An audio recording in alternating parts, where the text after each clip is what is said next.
एक प्राचीन सल्तनत के ठीक बीचों बीच एक भव्य महल खड़ा था। ऊंची दीवारें, सुनहरे गुंबद और हरे भरे बाग उसकी पहचान थे। इस महल में एक नेकदिल सुल्तान रहता था, जिसे अपनी तीनों बेटियों से बहुत प्यार था। तीनों राजकुमारियां सुंदर थी, लेकिन हर एक का स्वभाव अलग था। सबसे बड़ी लैबा समझदार और जिम्मेदार थी। दूसरी मारिया हंसमुख और तेज दिमाग वाली थी। सबसे छोटी ज़हरा शांत स्वभाव की थी, लेकिन गहराई से सोचने वाली। ज़हरा की दुनिया बाकी राजकुमारियों से अलग थी। वह ज्यादा बोलती नहीं थी, मगर हर चीज को ध्यान से देखती थी। पेड़ों की छाया, पानी की बहती धारा, पक्षियों की उड़ान, हर चीज उसे कुछ सिखाती थी। जब बाग में सब खेलती थी, ज़हरा अक्सर एक कोने में बैठकर किताब पढ़ती या आसमान को निहारती रहती। उसे लगता था कि दुनिया के असली राजमहल की दीवारों के बाहर छुपे हैं। सुल्तान कभी कभी सोचता कि यह बच्ची बहुत ज्यादा सोचती है,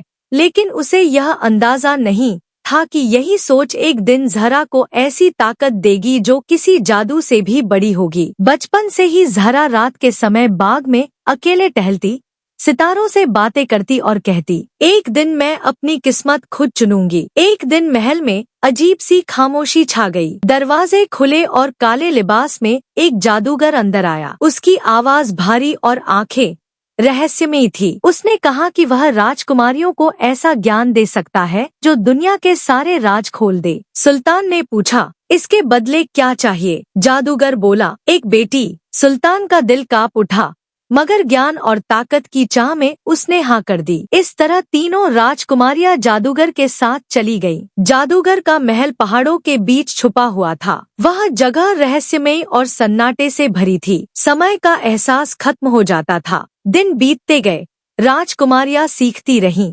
लेकिन जादूगर की नजरें अक्सर ज़हरा पर टिक जाती थी। वह सवाल करती थी, सोचती थी और कभी डरती नहीं थी। आखिर लौटने का दिन आया। जादूगर ने फैसला सुनाया। 2 राजकुमारियां वापस भेज दी गईं, लेकिन ज़हरा को वहीं रोक लिया गया। ज़हरा ने पीछे मुड़कर नहीं देखा। उसके दिल में डर नहीं, सिर्फ जानने की चाह थी। वह दिन में काम करती और रात में महल के रहस्यों को समझने की कोशिश करती। एक रात जादूगर ने उसे एक बंद कमरे में भेजा। कमरे के बीचों बीच एक चमकता हुआ संदूक रखा था। सख्त लहजे में कहा गया, इसे कभी मत खोलना। खामोशी में ज़हरा ने अपने दिल की सुनी और धीरे से संदूक खोल दिया। अंदर एक जादुई घोड़ा था, जिसकी आंखों में रोशनी थी। जैसे ही वह उस पर सवार हुई, हवा ने उसे ऊपर उठा लिया। जमीन पीछे रह गई और आसमान पास आ गया। जब घोड़ा रुका, ज़हरा एक सुंदर द्वीप पर खड़ी थी। वहाँ का वातावरण शांत और सुकून भरा था। उसी द्वीप पर एक युवा राजकुमार रहता था,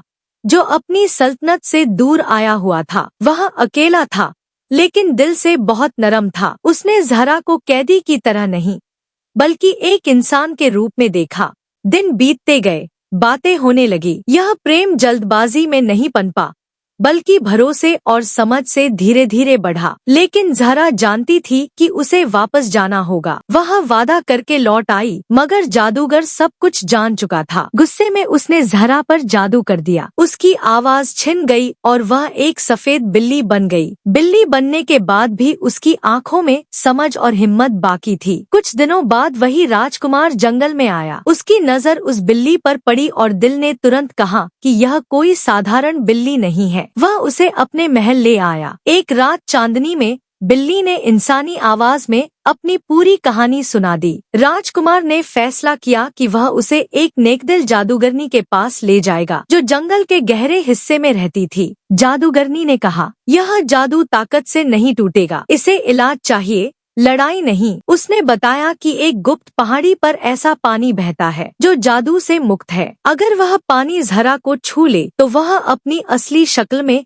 वापस आ जाएगी। सफर कठिन था, मगर वे दोनों चलते रहे। आखिरकार वे उस पहाड़ी तक पहुंच गए। चांदनी में बहता साफ और ठंडा पानी। राजकुमार ने अपने हाथों में पानी लिया और धीरे धीरे बिल्ली पर डाल दिया। हवा थम गई, रोशनी फैल गई और ज़हरा फिर से इंसान बन गई, पहले से ज्यादा मजबूत और आत्मविश्वासी। बाद में ज़हरा और राजकुमार की शादी हुई, लेकिन यह कहानी किसी को बचाए जाने की नहीं थी। यह कहानी उस लड़की की थी जिसने खुद अपनी मुक्ति का रास्ता चुना और इस तरह उस शांत सल्तनत में एक नई सुबह की शुरुआत हुई।